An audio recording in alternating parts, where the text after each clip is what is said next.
गावनि असे बिमाखौ गोदोना दानस'दों नंगौ कार्बि आलंआव सासे पुजा लालुं होननाय नामनि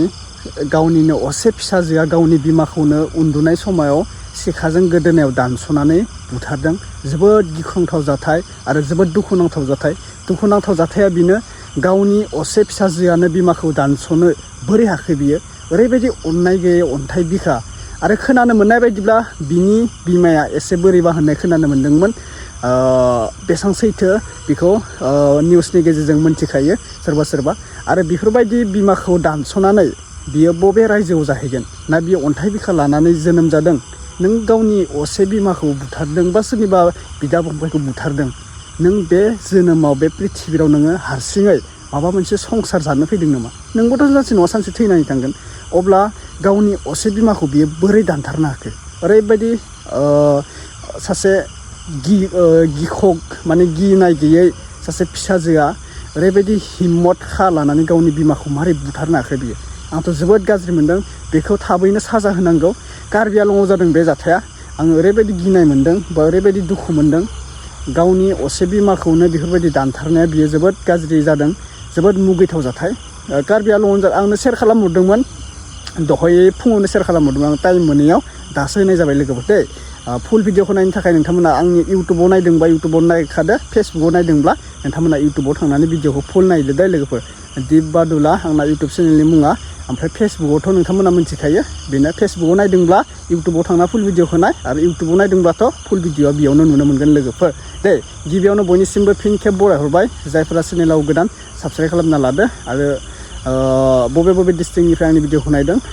कमेन्ट खालामनानै फोरमायहरदो दे लोगोफोर दे जोङो भिडिअखौ एसे दान्दिसे नायग्रोना लानोसै जाथाया बोरै जानाय बिफाजोंबो एसे गेंग्रें गुंग्रुं जादों होननाय खोनादों आं लोगोफोर बिफाखौबो माबा मोनसे खालामदों आरो ना बे फिसाजोआ माने हाबसोना दङ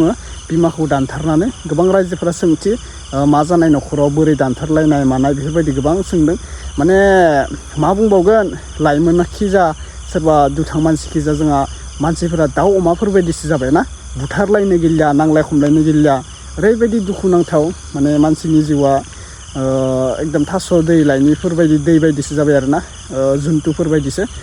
दा जों निउसखौ नायग्रोना लानोसै दुखु मोनो नुयोब्ला रागा जोङो नुयोब्ला सोरखौ मा बुजायनो नंगौना नङा लोगोफोर गावनि असे बिमाखौनो बिदि दानथारनो हायोब्ला गुबुनखौलाय माथोबाव ना नंगौना नङा लोगोफोर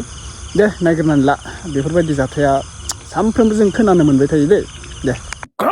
खुली মানে একদম মাৰিছে ঘা পৰ মোক মাৰিছে প্ৰথমত তাৰপৰা সৰু ছোৱালীজনী ধুৰিব আহিছিলে তাকো হাতত উল্টা পুল্টা ঘপিয়াই দিলে পিছত আৰু মই ইফালেতো তেজ ওলাই ফ্লেট হৈ গ'লো গৈ মাকক মাৰি দিলে পিছফালৰ পৰা সোমাই দিলে ঘিউ চিউ ওলাই দিলে কিহেদি মাৰিছে দা নে কি চাকু নিচিনা দেখা পাইছোঁ প্ৰথমত পিছতে তাত মানে ধৰক আপোনাৰ কি বুলি অসমীয়াত ঘট বুলি কয় পুলিচ ওচৰ কণী আৰু ধৰক যিখিনি নেকি ধৰক পূজা সামগ্ৰী যেনিবা ধৰক সেন্দুৰ এইবিলাক সকলোবোৰ বস্তু তাতেই পোৱা গৈছে আৰু ছোৱালীজনী য'ত নেকি উদ্ধাৰ কৰা হৈছিলে বা পোৱা হৈছিলে তাতেই গোটেইখিনি বস্তু পোৱা হৈছে কাঁচি এখন আছে আপোনাৰ এভিডেঞ্চ হিচাপে পুলিচে লৈ গৈছে তাত মানে চুলি লাগি আছে মানেখিনি মানে মাইকী মানুহৰ সা সামগ্ৰী দৰকাৰ যেনিবা তেলৰ পৰা আদি কৰি যিখিনি সামগ্ৰী সেইবিলাক গোটেইখিনি উদ্ধাৰ হৈছে ইয়াতে কিবা মাটিৰ বাচনো পাইছে নেকি মাটিৰ বাচনো এটা পাইছোঁ কি আছিল টেকেলি সৰু এইখিনিতে আছিলে বস্তুখিনি এইখিনিতে আছে গোটেইখিনি বস্তু মানে ধৰক ইয়াত আৰু অকণমান সেই চাইডত সন্মুখত থৈ দিছিলে আৰু তাই বহি বেয়া বস্তু আছে তাৰ গাত কিবা বেয়া বস্তু গাত আছে হয় আগে পিছত তেনেকুৱা কৰে আগে পিছে তেনেকৈ মানে কাটিতো নহয় হয় এই পাগল হৈ পেলাই কাকো মা নিদিয়ে একো নিদিয়ে মানে বহি থাকিব যি চাব আপোনাক একেৰে চাই থাকিব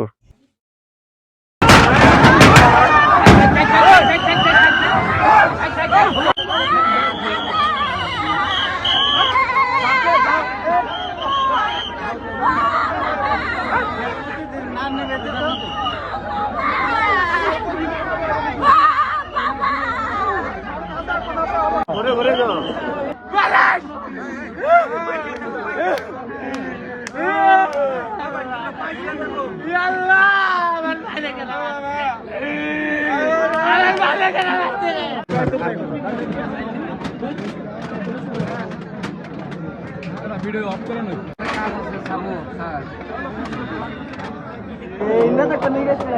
अंगो देखाओ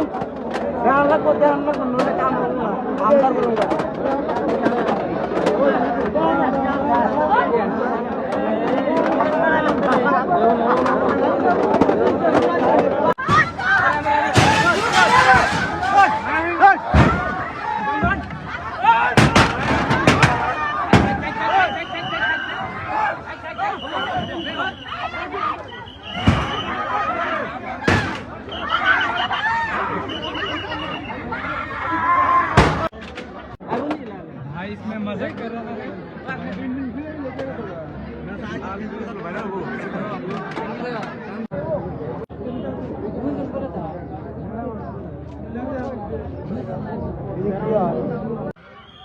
তো এত মানুষ তো মানুষের জন্য তো লাস্টটা বাই করা হলো না, ঘরে থেকে ডাইরেক্ট গাড়িতে উঠাইছে, ও এখন নিয়ে গেছে গেলো পোস্টমর্টম করবো নাকি।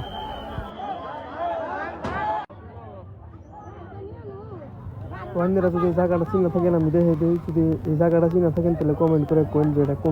কোন হয়েছে এমনি ঘটনা।